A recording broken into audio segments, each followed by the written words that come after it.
Buenos días, estamos con Gloria Álvarez, la politóloga que escribió el año pasado con Axel Kaiser un libro que ya veis por la tercera edición me cuentas, El engaño populista, y ahora vienes pegando fuerte con cómo hablar con un progre, perdón. Es un libro un poco satírico, se podría decir, y a ver, explícanos. ¿Cómo detectas a un progre y qué peligro tiene para nuestra sociedad? Bueno, el progre, gracias, un gusto volver a estar acá con ustedes. El progre es una persona que se siente en profunda deuda con la sociedad, pero que quiere saldar esas cuentas con el dinero y los recursos de otros, ¿verdad? Precisamente porque le tienen el odio a la libertad y la idolatría hacia el Estado, que hablábamos mucho en el engaño populista, es bandera fundamental del progre, porque ser libre implica ser responsable de tus actos. Y el problema con la libertad es que tú nunca puedes predecir si tus actos van a fracasar o van a ser positivos, y el progre detesta fracasar y le gusta echarle la culpa al otro con respecto de las desgracias de su propia vida, porque es más fácil decir la culpa es del yanqui, la culpa es del español que nos vino a conquistar, en el caso de América Latina, la culpa es de la oligarquía local, pero la culpa nunca es mía. Entonces, cuando tú no quieres ser libre, porque eso implica que el único responsable de tus actos eres tú, es muy fácil volverte progre. Otra de las cosas que obviamente lo caracterizan es que el progre nunca ha salido de las clases pobres.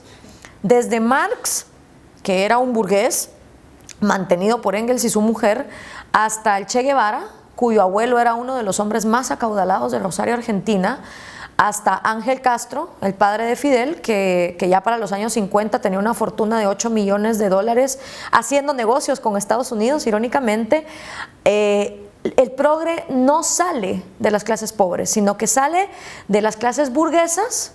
Son niñitos que sienten que algo anda mal de por qué su familia tiene y las demás no. Y creen que la manera más fácil de saldar esto, pues como no tienen idea de cómo funciona la economía, es repartiendo la riqueza, nunca creándola, ¿verdad? Y muchas veces confunden libertad con libertinaje, que es lo que explicas en tu libro. Absolutamente. El libertinaje es, yo hago lo que me dé la gana y yo no me hago responsable de las consecuencias de mis actos. Y según el progre, la libertad es libertinaje, y por eso le tienen pavor, porque sienten que dejar al individuo libre va a ser un caos y que por eso tiene que estar papá Estado como Santa Claus repartiéndola a cada cual, que obviamente eso trae el problema de que el que reparte se lleva la mejor parte, pero para ellos eso no es conflicto, ¿verdad? Hay un meme que circula en las redes que es buenísimo, que dice, está como que la imagen típica del progre, ¿no? Con la remera del Che, pero con el iPhone en la mano. Entonces dice, le molesta que pocas familias controlen la economía en su país, pero no tiene problemas que en Cuba toda la economía sea controlada por una familia, ¿no? Entonces, otra de las características fundamentales del progre es que el progre nunca lleva sus ideas a las últimas consecuencias, nunca se cuestiona. Ok, si yo reparto la riqueza, ¿qué pasa con la innovación? Y si se frena la innovación, ¿qué va a pasar con la sociedad? Si el progre se cuestionara, como lo hacía Sócrates con sus alumnos, ¿no? Que los llevaba hasta las últimas consecuencias de su pensamiento, no serían progres, porque ese camino los llevaría a la honestidad intelectual de estudiar los fracasos que el comunismo ha tenido en diferentes ámbitos, pero como no lo hacen, se quedan siempre divagando en círculos, proponiendo estas ideas que nunca son capaces de argumentar hasta sus últimas consecuencias. Sin embargo, hacen que la gente se lo crea, como la renta básica universal, por ejemplo. Claro. Hablas también el vocabulario pues, que utilizan estos mandatarios, porque también hay mandatarios que, bueno, expones el ejemplo de Podemos con el gobierno de la gente. Claro. Cuéntanos un poco en qué consiste. Bueno, mira, hay tantos disparates que ha dicho Podemos que incluso Carlos Marx se levantaría de su tumba y le diría, Pablo Iglesias, por favor, o sea, hoy en la mañana me estaban poniendo un clip donde Pablo Iglesias decía que Marx era socialdemócrata. Para empezar, para Marx la democracia era un recurso de la burguesía para implementar su cultura. Eso lo dice él en su crítica al proyecto de Gotha. Marx se hubiera mofado de la democracia como mecanismo para implementar el socialismo. Es más, él se reiría del Foro de Sao Paulo, del socialismo del siglo XXI, por haber tratado de implementar socialismo a través de las urnas. Marx era muy explícito en decir que solo a través de la violencia, de la sangre y del sometimiento de todos los proletarios del mundo unidos contra los capitalistas, se iba a poder lograr esa sociedad. Otro de los disparates de Podemos es decir que decir exprópiese es decir democracia. O sea, a mí me gustaría que me explicaran cómo va a funcionar una democracia donde tú no eres dueño del fruto de tu esfuerzo.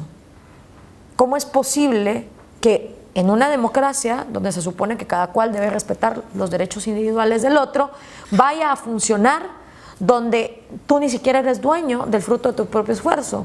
Eso por mencionar, digamos, dos temas. Aparte, por supuesto, de que al igual que todos los socialismos del siglo XXI, Kirchner, Evo Morales, Rafael Correa, Nicolás Maduro, Daniel Ortega, tienen sus troll centers.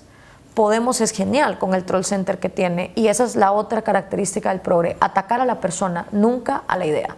Porque obviamente las ideas de ellos no resisten ningún análisis económico ni histórico. Entonces, cuando tú no puedes probar que tu receta funciona con evidencias empíricas, vamos al insulto, vamos a por la persona, a desprestigiarla, a humillarla, a denigrarla. ¿Y qué pasa con la mayoría de los que defienden el libre mercado? Pues que no están dispuestos a ser insultados, y por eso prefieren encerrarse en sus propios círculos liberales a discutir quién es más randiano, quién es más de Friedman, quién es más de Coase, mientras los países se los está llevando el diablo. Porque si no se da esa batalla a las ideas, la gente va a recurrir a ellos. ¿Interpretas, por ejemplo, aquí en España en estas últimas semanas que algunos periodistas se hayan quejado precisamente de los ataques de Podemos hacia la libertad de prensa? Mira, a mí me parece que eso es genial, porque es un síntoma donde se le está poniendo un freno, porque al fin y al cabo, con la bandera de la libertad y el consenso, no, consenso nada, porque para el progre solo tiene libertad de expresión o derecho a la libertad de expresión el que defiende el socialismo. Si no defiendes el socialismo, entonces tú no tienes derecho a expresarte. Y si en una sociedad los periodistas se van a quejar de los ataques recibidos por un partido político, en este caso, es un síntoma de que esa sociedad defiende el debate de las ideas, y eso es un síntoma positivo. Y en este caso en Podemos, ¿cómo analizas que hayan pasado del término casta al término trama que utilizan esta semana? Ah, no sabía que habían mutado. ¿Y a qué se refieren con trama? Trama, ellos consideran trama como el poder económico, todos los casos de corrupción asociados a políticos, y entonces se ha pasado de casta a trama. Ah, mira qué interesante. Tú lo pones además en un apartado, por eso te preguntaba sobre, citas el gobierno de la gente. Sí. ¿Cómo es su vocabulario para convencer o para...? Mira, obviamente la división entre pueblo y antipueblo es fundamental, ¿verdad? De los que son enemigos, y empezó Marx con esa onda, la lucha de clases. Ya no vamos a ser individuos, aquí hay dos grupos, y tú como individuo eres parte no del grupo con el que tú te identifiques, sino con el que el interlocutor te identifica. O sea, si Pablo Iglesias dice que yo soy casta, me jodí y yo soy casta. Ahora, si Pablo Iglesias me bendice, ¿verdad?, con su palabra santa y me denomina pueblo, pues yo soy pueblo y soy gente. No es la autodeterminación del propio individuo lo que lo define dentro de la sociedad. Me imagino yo que si en un país perdiste las elecciones porque no pegó el discurso en contra de, digamos, el empresario, entonces utilizar un nuevo término refresca la vigencia de su comunicación en las redes sociales. Ahora, si realmente le concierne la trama, supongamos que trama, por el entendido, es la corrupción generada por los políticos, no hay cosa que genere más corrupción en la política que darles la autonomía de controlar la economía. Si nosotros no queremos que haya corrupción en la política, debemos desligarla lo más posible de la economía y que ésta fluya libremente. Y entonces te dirán, No, porque si la economía no está controlada por el gobierno, entonces los pocos explotadores van a dominar el mundo y vamos a quedarnos con pocas empresas. Exacto. Realmente, cuando hay libertad económica, y eso significa libertad absoluta, o sea, que esa economía es libre de privilegios, libre de proteccionismos, libre de aranceles, libre de que solo unas empresas reciban subsidios versus otras, cualquiera te puede venir a montar la competencia. Y empresas que un día son súper exitosas, a los 10 años pueden estar en la absoluta quiebra si no innovan, porque no hay democracia más grande que el consumidor votando con su propio dinero a quien quiere premiar. Entonces, si realmente queremos acabar con la trama, lo que debemos hacer es quitarle los privilegios económicos a la política, para que entonces no sea el gobernante el que premie con sus regulaciones a ciertos industriales por encima de los derechos de otros, ¿no? Pero entonces ellos se escudan en que el empresario malo, en que extorsiona a los trabajadores y... Sí, y ahí es donde realmente tenemos que comprender que los gobiernos hacen muy poco de lo que tienen que hacer y hacen demasiado de lo que no tienen que estar haciendo. Los gobiernos no están para regular la economía, los gobiernos están para administrar la igualdad ante la ley. Y la igualdad ante la ley está para que al individuo se le garanticen sus derechos fundamentales, su vida, su propiedad y su libertad. En el momento en que un empresario, supongamos, encadena a sus trabajadores y no los deja salir y no les da vacaciones y los explota y los trata mal, primero el trabajador tiene la opción de renunciar, porque esto no se trata de esclavitud, ¿verdad? Cada quien es libre de renunciar y como a mí me lo ponen en redes sociales, es que somos víctimas del sistema. No, perdón, si tú quieres en un sistema libre de mercado irte a vivir a la punta de la montaña, renunciar a la propiedad privada, no volver a tocar el dinero, eres libre de hacerlo, de irte a vivir en una comuna hippie y vivir como en el estado salvaje que te dé la gana. Eso es parte de la libertad de mercado. Ahora, veme tú a decir, en un sistema socialista, donde yo y un grupo de amigos queramos poner una zona franca de libre comercio, me fusilan. No es opción. Yo no puedo en Venezuela, si yo defiendo el libre mercado, poner una zona de libre comercio para traer los bienes que ahorita son prohibidos. No se puede. Entonces, ¿dónde hay mayor flexibilidad? Lo importante aquí es entender qué te da mayor libertad. Porque el problema es que el progre, y esto es culpa de Marx. O sea, Marx te dice que el comunismo se va a desarrollar en dos fases, ¿no? Y la fase 2 va a venir cuando se abola el Estado, cuando ya no haya propiedad privada, cuando deje de haber papel moneda, y va a surgir un hombre nuevo, decía Marx, ¿no?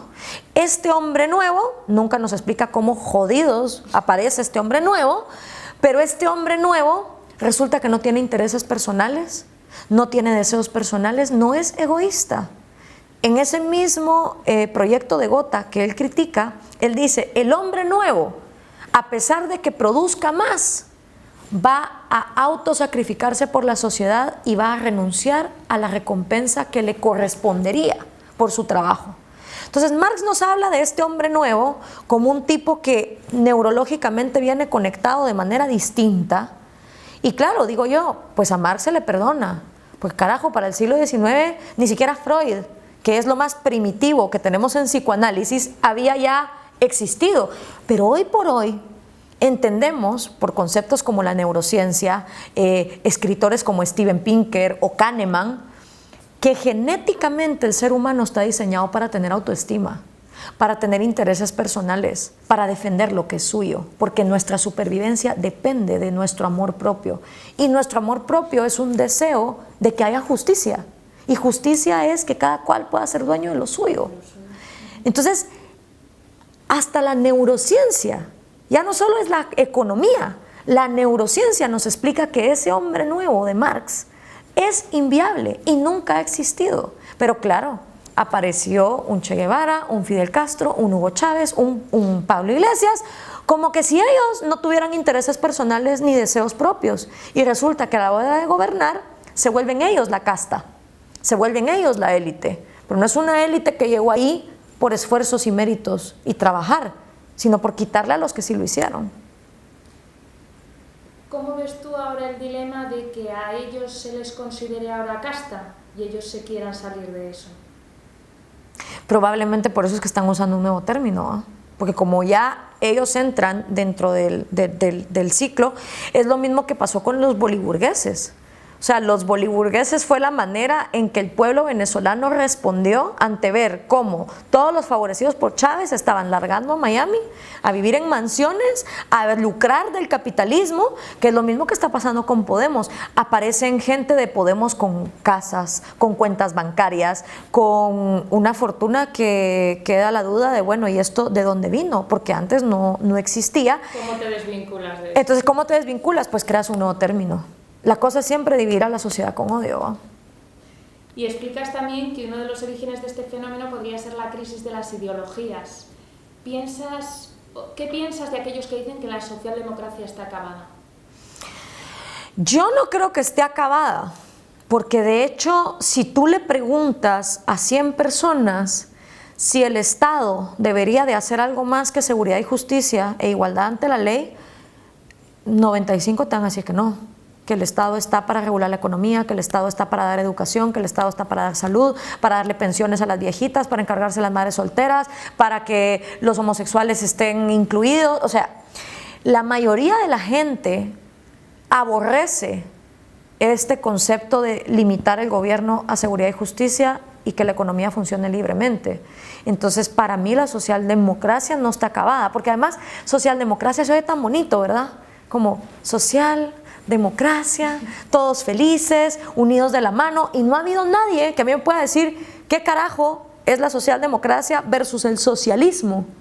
Aparte de que en uno tú votas en un sufragio universal para que te pongan la soga al cuello y te expropien. Pero nadie es capaz de decirme en materia económica en qué se diferencia la socialdemocracia del socialismo. Entonces te hablan de mixes, ¿verdad? No, es que no hay que irse a los extremos. Ni frío ni caliente, ni izquierda ni derecha, ni proteccionismo ni libre mercado. El centrismo, ok, pero defíneme qué es lo que vas a agarrar de cada lado, porque tú no puedes liberar el mercado y al mismo tiempo regularlo, porque tú no puedes abrirte a las fronteras y al mismo tiempo cerrarlas. O sea, va a llegar un momento donde la realidad te va a obligar a tomar una determinación, y como decía Ayn Rand, tú puedes ignorar la realidad. ¿Qué es lo que hace el progre? Ignorar lo que la realidad nos ha enseñado, las lecciones que nos ha dado.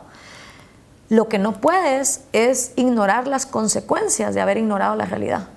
Y eso es lo que nos está pasando en América Latina, que hemos durante tantos años ignorado la lógica económica, la lógica histórica, y seguimos necios y necios. O sea, no nos basta con ver a Cuba en la miseria, no nos basta con ver a Venezuela en la miseria, no. Queremos socialismo, queremos el papagobierno. Bueno, entonces nos seguimos enfrentando a lo mismo, ¿verdad?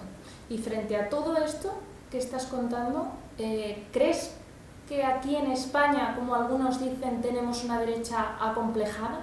Sí. A ver, es que el gran clavo de la derecha, yo por eso es que me identifico como libertaria, porque el gran problema de la derecha es que no sueltan ese conservadurismo moral donde le meten el tinte de, o sea, para la derecha conservadora recalcitrante no hay moral sin cristianismo. La homofobia es la regla básica, el aborto no puede ser legal, las drogas no pueden ser legales, no importa cuánto los narcos estén matando, cuánto en nuestros países estén chorreando de sangre. Mira Portugal, o sea, ahí está la evidencia de cómo legalizar las drogas está llevando a Portugal a tener los índices de criminalidad mucho más bajos, pero no. La derecha se cierra a eso. Entonces, ¿qué pasa? Que viene la generación de los millennials, que son la generación más tolerante en la historia de la humanidad. Por primera vez en toda la historia de la humanidad, mujeres, gays, negros, judíos, quien sea, tiene un lugar en la sociedad. ¿Por qué crees que ha sido eso? Porque se han dado batallas muy importantes para que los grupos reivindiquen sus derechos como individuos. Que al fin y al cabo los derechos individuales, ahí cabemos todos, no importa quiénes seamos y qué color tengamos. Entonces, ¿qué pasa con los millennials? Que tienen todo este abrazo a la humanidad y la derecha recalcitrante no les da esa opción. Entonces se van con los socialistas, porque los socialistas son muy hábiles en agarrar esas banderas, ¿verdad? El feminismo, el ecologismo, el indigenismo, y eso se oye más cool. Y si la izquierda no sabe controlar la economía, da igual, pero no me voy a ir con estos retrógrados. Entonces, para mí el modelo se agotó. Y por eso es que yo me identifico con la ideología libertaria, porque abraza la reivindicación de la libertad individual y la libertad económica. Entonces no me tengo que constringir a soy de derechas o soy de izquierda. No, hay otro modelo. Y yo creo que por eso es que el Partido Libertario en Estados Unidos tuvo un papel que nunca antes había tenido. Por eso es que cada vez se habla más de esta alternativa en América Latina, donde tanto derecha como izquierda han fracasado. Entonces aquí en España definirte a ti con algún partido lo tendrías muy crudo. Sí, porque Ciudadanos para mí es derecha. El PP, derecha, PSOE, izquierda, Podemos, izquierda. O sea, no veo una alternativa en la política. Ahora, socialmente sí, o sea, ustedes tienen gente como Juan Ramón Rayo, Jesús Huerta de Soto, el Instituto Juan de Mariana, que están defendiendo las ideas libertarias, digamos. Y hablas también, bueno, de Donald Trump, que me ha hecho mucha gracia porque ¿por qué consideras este ascenso de Donald Trump? Y creo que lo defiendes a ultranza, además. Mira, para mí cualquier cosa que no fueran los Clinton era más positivo para América Latina, porque se sabe que los Clinton están vinculados con la corrupción que hay en América Latina a través del socialismo del siglo XXI. Es más, los demócratas por definición son socialistas, o sea, ellos violan por completo el espíritu de la Constitución norteamericana de un gobierno limitado y el individuo y todo esto. Donald Trump es la respuesta lógica precisamente a un partido republicano que se rehúsa a modernizarse y el fracaso rotundo de los demócratas llevando la deuda de este país a 20 trillones de dólares entre la guerra de Irak, la guerra contra las drogas y el Obamacare, que son 3 fracasos, digamos, rotundos. Entonces la gente elige al antipolítico, ¿verdad? Pero, por ejemplo, ¿no te da miedo? Vamos a poner un muro, vamos a construir el muro de México. Mira, yo me voy a preocupar del muro cuando empiece a ver que lo están construyendo, o sea, cuando esto sea una cuestión factible. Ahora, es que solo palabrería. Por el momento es solo palabrería. Ahora te voy a decir algo, los 60 millones de latinoamericanos que están en Estados Unidos y que un día sin hispanos y exigiéndole a Donald Trump, ¿por qué carajo no le exigen a los gobiernos de sus países, que fueron los que los obligaron a irse, con el mismo ímpetu que le exigen a Donald Trump, que les respete sus derechos? ¿Por qué yo no los veo haciendo manifestaciones y protestas en contra del caso Odebrecht, en contra de Dilma Rousseff, de los Kirchner, de Daniel Ortega en Nicaragua? Porque qué bonito. O sea, te largas de tu país porque en tu país no hay derechos de propiedad garantizados, no hay igualdad ante la ley, no hay un Estado de Derecho, te vas a Estados Unidos y en Estados Unidos ejerces la ciudadanía que jamás ejerciste para que tus países no se fueran al caño. Lo mejor que puede hacer América Latina es desarrollar sus propios países, para que así, independientemente de si mañana llega un loco a la Casa Blanca, nosotros estamos desarrollándonos. Es más, yo hasta agradecería que se diera un éxodo de inmigrantes. Ponete en el caso de Guatemala, somos 14 millones de habitantes y hay aproximadamente 3 millones entre legales e ilegales viviendo en Estados Unidos.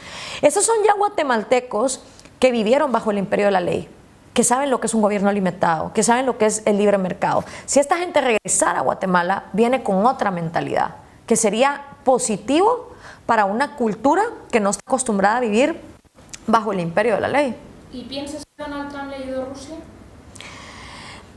Mira, yo creo que al mundo siempre le va a ayudar una pugna entre liderazgos de poder. Y más me parece interesante el papel que está teniendo, por ejemplo, China, con Xi Jinping defendiendo la globalización, defendiendo la libertad de mercado, y un Donald Trump que está hablando de proteccionismos económicos. Ahora, obviamente, la humanidad como tal tenemos unos problemas bien graves, y que si no hay liderazgos que los resuelvan de una manera racional, nos van a llevar a extremismos, ¿verdad? El tema del terrorismo islámico, el tema de las drogas, para mí no hay otra opción que legalizarlas. Con el tema del terrorismo islámico no la tengo clara, creo que nadie la tiene clara. no sé si, o sea, no sé si esto se va a acabar con guerra o con prohibir inmigrantes, no lo sé. Tenemos que destinar el 2% del PIB de todos los países para tener mayor defensa en Europa.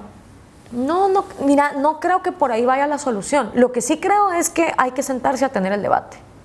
Y un debate basado precisamente en lo que la realidad nos está enseñando, ¿verdad? Porque esa es la otra cosa del progre. Por un lado reivindican el derecho y el feminismo, pero por otro defienden cuestiones como el indigenismo, que son culturas altamente machistas, que le impiden a la mujer ir a la escuela, o el Islam. Entonces, si no nos sentamos con honestidad intelectual a ver dónde estamos parados como humanidad, pues corremos otro tipo de peligro, ¿no?